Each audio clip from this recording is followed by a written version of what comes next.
So welcome back. How are you? I'm wanting to share with you my experiences of what I've discovered about karma.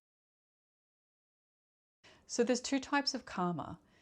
There's the karma that you want, and then there's the karma that you don't want. Now let's start with the karma that you want.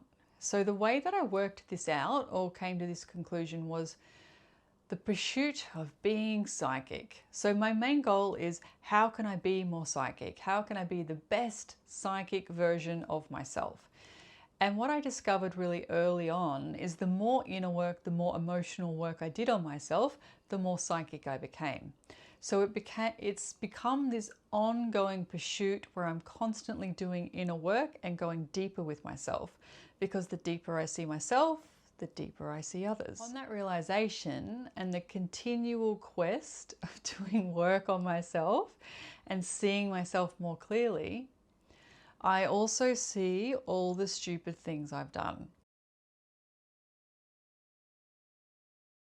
I've also come to learn of the things that I've done to others and also the things that people have done to me. And the karmic element of that is clarity. I can see very clearly the consequences of my choices. And when I can see that clearly, there's always emotion to be acknowledged. And this generally isn't the fun emotions. It's usually heartache, grief, shame is a big one, anger, disgust, like stuff that's not fun that we try and avoid and distract ourselves from, is the feelings that arise when you can see yourself more clearly. That's the karmic element. Feeling the things that are uncomfortable to feel, and then acknowledging and taking responsibility for how you contributed to those situations. Once you do those things, then you are kind of resetting karma, because you're in reality. You see clearly. You're making decisions from a different space. So an example of this is, I was in a really bad relationship. When I did the inner work, I actually saw how bad that relationship was, why I chose to be in that relationship, and then also why that other person chose to be in a relationship with me. And then the impact that that had on both of us. Then there was a lot of emotions involved that I had to feel, process, and work on. Then the next step was taking responsibility for how I contributed to that situation, what led me there, and what I needed to acknowledge. How did I co-create that? So taking responsibility for it, not just blaming the other person. Upon taking responsibility for it, now I'm shifting karma. Because now I know, as I move into new relationships, I know the consequences of my actions. I know the parts of myself that I have to be aware of and care for and acknowledge, so I don't repeat the same karmic cycle. This is what happens when we get stuck. We're in a karmic loop. We're repeating the same pattern over and over and over again, because all of that stuff hasn't been acknowledged. Now, we're going to move on to the karma that you didn't choose. Now, this is something that you've probably experienced yourself, or you've seen it happen to others. What I feel happens with the karma we don't choose is when we get stuck in those karmic loops. And this is a generalization of how it happens. There's an experience that creates a feeling. Say the feeling is powerlessness. The psyche doesn't know how to deal with that emotion. So what it learns is to move as far away from that emotion as it possibly can. So the opposite of that is being powerful.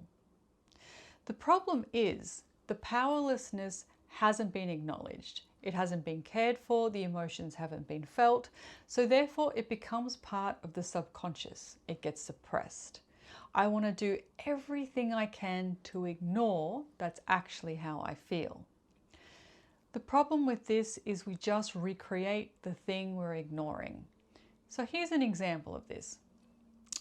Say for instance there's a kid and he gets bullied as a teenager, and then he's like, I never want to feel that feeling of powerlessness from being bullied ever again. I want to have power over others and I want to be in control. No one's going to make me feel like that. So then they go on this pursuit to power and they become this big time CEO. But the problem is they've been making decisions whilst trying to run away from something rather than run towards it. And the very thing we try to suppress is what we become. So although he's in this big position of power, the powerlessness was never resolved. So it's going to manifest somewhere in his life. Let's say, for instance, he gets cancer. It's the first time in his life that he's felt completely out of control and powerless, just like the time he was a child. We cannot escape the things that we are avoiding. They will catch up with us somewhere. They don't go away or disappear or just get taken out of the ether. So this is the karma he didn't ask for because he didn't want to experience his powerlessness ever again. So he ran away from it rather than, how do I fix this? How do I care for this? How do I process the emotional content around that experience?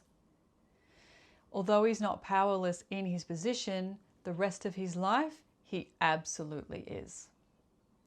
Also, when we come into a position of power, but the way we got there was from making decisions from the powerlessness in our subconscious, the power will ultimately crumble because it's not coming from a place that's stable or grounded. Instead, it's coming from fear, and the fear will always create more fear.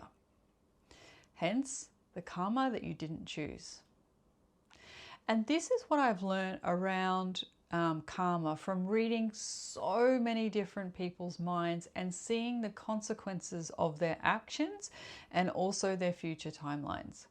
So let me know what you think about this as a definition for karma and what your own thoughts and experiences are as well.